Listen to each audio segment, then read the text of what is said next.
सब के सब पागल हो गए हैं, उल्टी सीधी बातें कर रहे हैं। मोबाइल नहीं रखेंगे तो ना चोरी होगा ना छीनेगा। कि कुछ नहीं कर सके ना तो फिर वो ऐसे ही मशवरा देता है। माशाल्लाह वज़ीर दाखिला तो सब पता आपको कहाँ रखो कहाँ नहीं रखो। अंदर के जेब में से वो नहीं निकालेगा क्या, बाहर के जेब से निकाल लेगा है?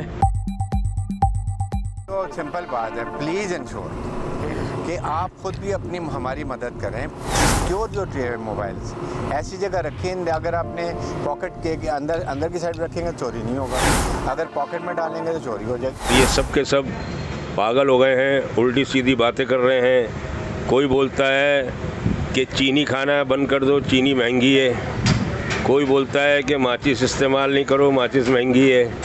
ये एक साहब जो अभी आजकल हमारे वज़ीर ख़ारिजा हैं, ये कह रहे हैं कि मोबाइल जो है वो अंदर के जेब में रखो। अंदर के जेब में से वो नहीं निकालेगा क्या, बाहर के जेब से निकाल लेगा है?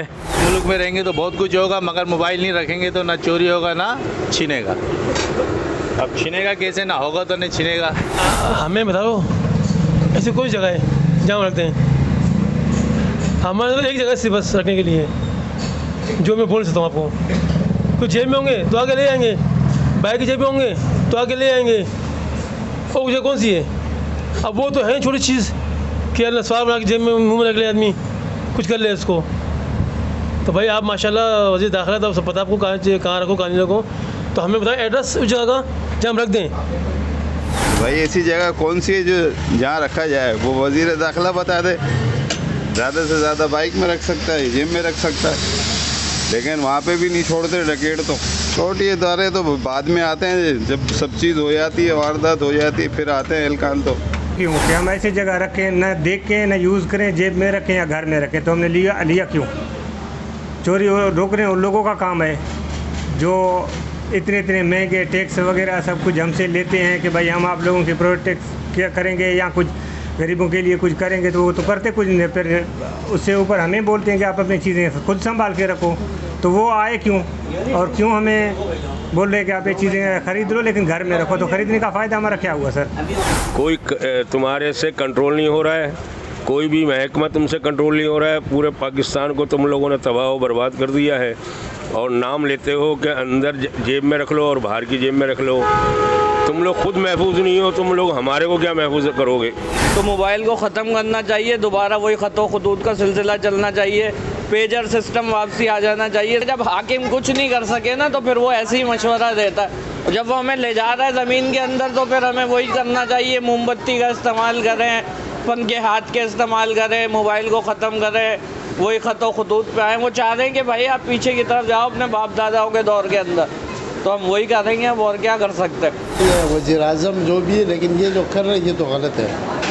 कह रहे अपना हिफाजत खुद करो। जब हम लोग अपना हिफाजत खुद करें, फिर आपके जो पुलिस है तो फिर हम लोग को क्यों जो है ना हर जगह में देखते हैं, जेब भी देखते हैं, कह रहे तलाशी दिखाओ, जेब में कुछ है नहीं है, वो भी जेब से निकाल देते हैं, कह रहे ये आपने जेब में क्या रखा है। ये हम लोग का मुआफ़िज़ है, ये हम लोग को इज़्ज़त को इसी को करना चाहिए। लेकिन ये हम लोग को खुद ये बोलते हैं आप लोग अपनी हिफाजत खुद रखो। जब हम लोग रखिए तो फिर ज़रूरत क्या है इन लोगों को? कोई ज़रूरत तो है नहीं है कि वो ये सारे इदारे ख़त्म करके असले के लाइसेंस हमें दे दे, हम बाकी भी कर लेंगे, फिर हम ही खुद हिफाजत भी अपनी कर लेंगे।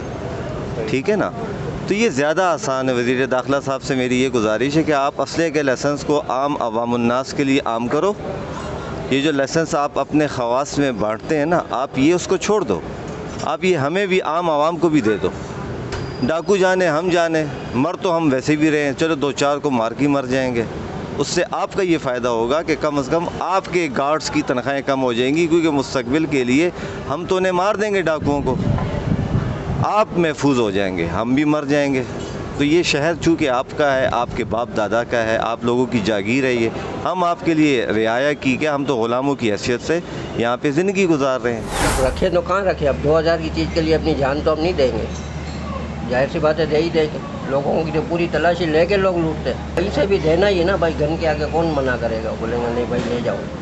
भाई हर जगह तो हम सिक्योरिटी नहीं लगा सकते ना हर बंदे के पीछे, जाहिर सी बात है। कुछ लोगों को अब फिर ये लोग अब मार पिटाई जो हो रही है, लोग अब अपने आप को दूसरों को मार रहे हैं। किस लिए मार रहे हैं? इसीलिए मार रहे हैं, अपनी जान जोखिम में डाल के। इस पर तो हंसा जा सकता है, क्या कहा जा सकता है। ऐसे ऐसे वज़ीर बन गए हैं कि हैरत होती है। फिर जितनी फोर्सेस हैं इनका काम क्या है? पुलिस है, रेंजर्स है, इन पे इतना पैसा खर्च हो रहा है, मतलब किस लिए हो रहा है वो? जब आवाम अपनी हिफाजत खुद करें, इनका क्या काम है फिर? अंदर की जेब में रख लें, बाहर की जेब में रख लें। अभी ये PRDC के पास एक बंदे ने मोबाइल छीनने के लिए आया, उसने अंदर से हाथ डाल के वो मोबाइल निकाल रहा था, वो ये समझ रहा है कुछ चीज़ निकाल रहा है, उन्होंने उस पर फायर कर दी है। सिक्योरिटी हमारे क्या देंगे हमको? हमारे लिए सिक्योरिटी बनी हुई है, वो अपने करते हैं। हमारे भाई करें हिफाजत, हमसे टैक्स दे दो आप, हमारा पैसा तुम इस्तेमाल करते हो टैक्स का, तो हमें तो सिक्योरिटी दो। जिस दौर में PT सेल होता था और घर पे से बुलावा आता था, मोबाइल रखने की ज़रूरत ही नहीं है, वही दौर वापसी आ जाएगा इंशाल्लाह।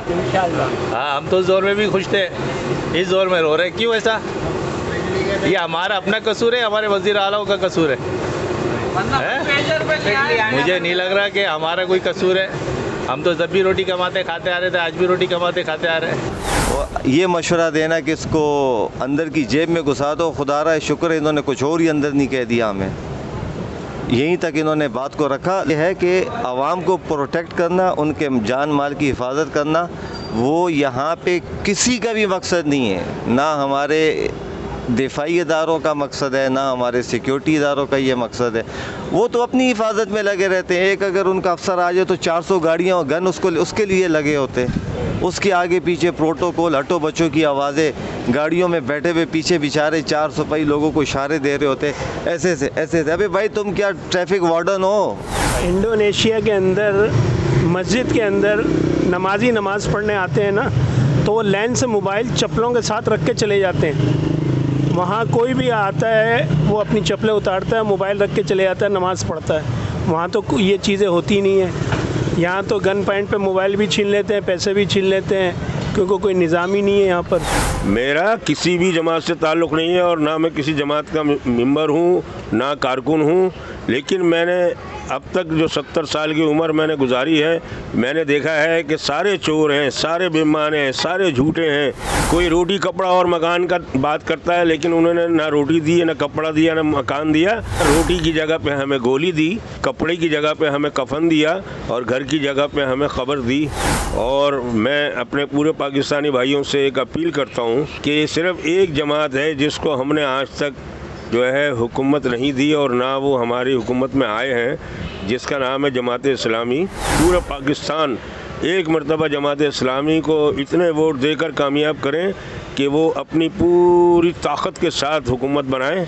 और मेरे को उम्मीद है 100% इंशाअल्लाह ताला हमारे मुल्क की तकदीर बदल जाएगी।